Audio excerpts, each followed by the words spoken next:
تاریخ بتاتی ہے کہ قلعہ لاہور جب مغلوں کے عہد میں ان کے زیر استعمال تھا تو دریائے راوی شمال کی جانب قریب ہی بہتا تھا۔ غالباً یہی وجہ ہے کہ مغلوں نے اس قلعہ کی تمام اہم عمارات، جن میں شیش محل یا شاہ برج اور اس کے آگے چل کے سیاہ برج اور پھر لال برج اور پھر دیوان خاص اور آگے اکبری محل، اس جیسی تمام عمارتیں شمال کی جانب ہی تعمیر کروائیں۔ ان عمارات کا اگر اندر سے جائزہ لیں تو وہ ایسا لگتا ہے جیسے سطح زمین پر ہی واقع ہے، لیکن اگر باہر سے دیکھا جائے جیسا کہ آپ اس منظر میں دیکھ رہے ہیں تو ان کی اونچائی زمین سے کافی بلند ہے۔ ان برجوں میں سے ایک برج ہے لال برج، اور یہی برج ہمارے آج کے پروگرام کا موضوع ہے۔ اس برج کو شاہ جہان نے اپنے دور میں تعمیر کروایا، لیکن بعد میں جب سکھوں کا دور آیا تو سکھوں کے دور میں اس برج کے ساتھ بہت سی زیادتیاں کی گئی اور یہ اپنی شناخت کھو بیٹھا۔ اس وقت اس کی جو حالت ہے وہ آپ کو نظر آ رہی ہے۔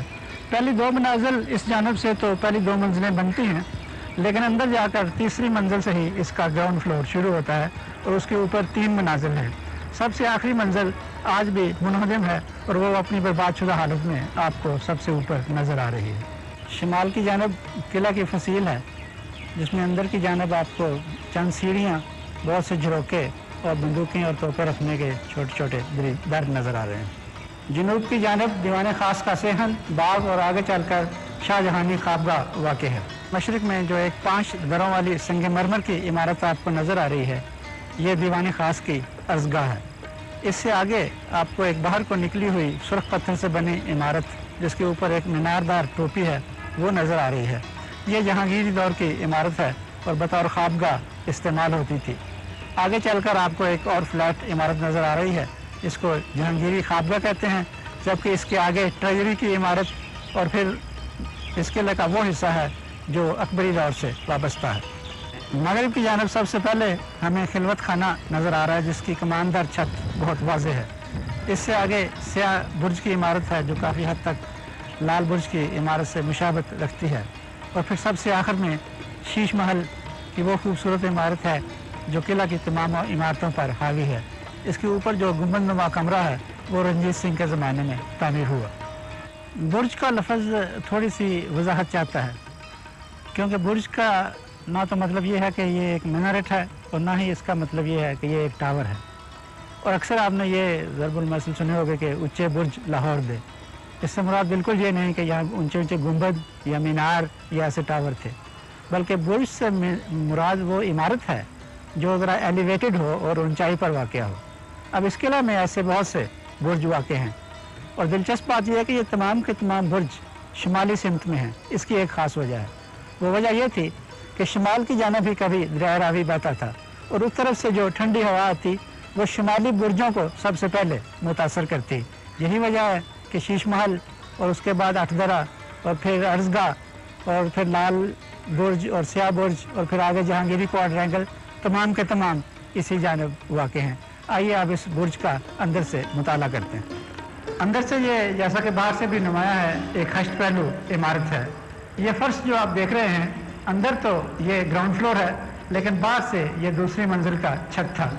اسی طرح اس کے اوپر تمام طرف ایک برآمدہ ہے، جبکہ اوپر ایک اور منزل تھی جو اب مسمار ہو چکی ہے۔ یہاں قابل غور چیز یہ ہے، ایک تو یہ چینل آپ دیکھ رہے ہیں جہاں پانی بہتا تھا، اور ایک حوض گول دائرہ نما اس کے بیچوں بیچ ہے۔